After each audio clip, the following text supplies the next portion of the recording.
Well, you better be ready because we're live in 3, 2.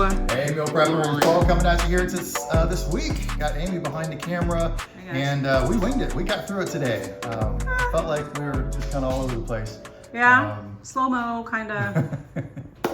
Whatever. But we were trying some new dishes. In fact, everything is new except for one, and we still wanted to stick with a protein, but have a cold side to it. We didn't want to cook sides anymore, but so we have 2 dishes like that. Third one is just all cold, just a salad right here.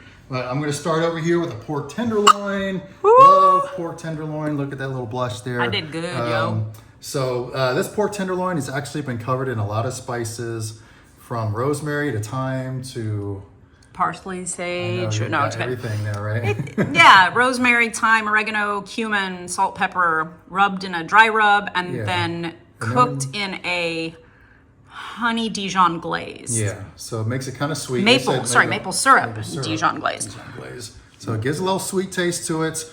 I put a baby spinach and kale and orzo salad with this. It's got a lemon vinaigrette to it. So that'll be a nice side. And then it's got a little Dijon crema sauce to it that's gonna give it just a little kick compared to the sweetness. So because we tried this and it came out a little bit more Dijon-y, salty. It came out a little more what? Dijon-y. Dijon-y. So it's kind of it'll be good. sweet. Yeah, but the meat is a little salty, so I think we're gonna be good. So it'll pair well. Let me just say, y'all, when I started cooking, when Paul and I met, anytime we cooked, I always let him cook the meat because I never thought I knew how to cook meat. I would overcook it. I would undercook it, something. But there was no hesitation this week, like, hey, you do the pork tenderloin, because if you practice, you get better at it. So, and it's going to be amazing. We already sampled a tiny bite, and it is freaking amazing. It is So good. And when we heat this up, we'll just take the meat out. I'll put mine on the cover and heat it up on the cover. If you're at work, you can do the same thing and leave the salad cold, obviously. So, yeah. So that'll be Yum, great yum. to heat it up. Over here, you don't need to heat this up. This is actually a cold salad. It's got salmon, just cooked with olive oil and garlic in the oven, baked in the oven, so we could take the skin off. And then, we topped it with feta and basil. Underneath is a quinoa under there with some steamed broccoli. And then we got baby spinach, some radish, and some tomatoes. And just put your favorite dressing on there. You got such a great nutrient dish here. A little favorite dressing isn't going to ruin it. Nope. We'll eat that balsamic and white balsamic and shallot. White shallot. White balsamic and shallot. I'm going to grab that out of the fridge so here. Good. Show you guys that So dressing yummy. we found because it's so good. Over here, we got a lot of this charring. plate is kind of sad looking. We got a lot of charring going on. I kind of left this on the grill. But this is a Chipotle and pineapple chicken skewers.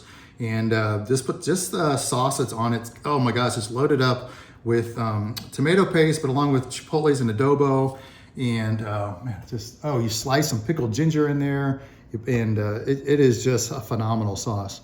And put it on the grill. Obviously you don't have to, but I left mine on the grill. All of a sudden it was like, oh, I forgot, and he took off running. And then I just made kind of a little chili paste sauce here, just to give it a little kick. It's got Greek yogurt with some chili paste. And I like a little kick. Yeah. I'll actually probably put hot sauce on this. But yeah, he will. And then obviously a cold salad over here so that we can kind of negate that heatness. All right. The what? I'm making up words today. The heatness. All right. This is edamame. Dijon-inity. So the base on this is edamame and broccoli slaw. Yep. And then on top of that, fill it with what you like. We got some baby corn in there, some red pepper. We didn't add, did you add the carrots in there? There were carrots in the broccoli slaw, but I added a little more. A little more. And then there's a sesame ginger sauce in here that Amy made, yummy. And it is super yummy. She had me taste that, and I approved. As a sujet, I approved. Yep. It was super tasty. So, man, a lot of colors, a lot of veggies, which I love to see. Yes. And in here, so a lot of veggies. Have a good week with these guys. Let us know what you like. Again, we put all these in step by step for you. And enjoy, and let us know what recipes you love. Let us know what recipes you want us to cook for you. All right, guys, have an amazing weekend. Another new word. Bye.